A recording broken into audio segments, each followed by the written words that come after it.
Salam əzizlər, mən sizə Bakı kəndirini təqdim etmək istəyirəm. Kəndirin 3 nöqtədə yerləşir, Əli dayının obyektində. Demək ki, bu kəndirini sırf oda davallı kərpişləndir.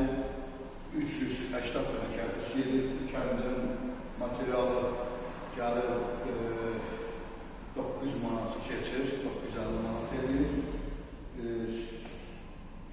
İzolyasiya olunubdur. Kəndirin əsas xüsusiyyətləri o bir köhnə kəndirlərdə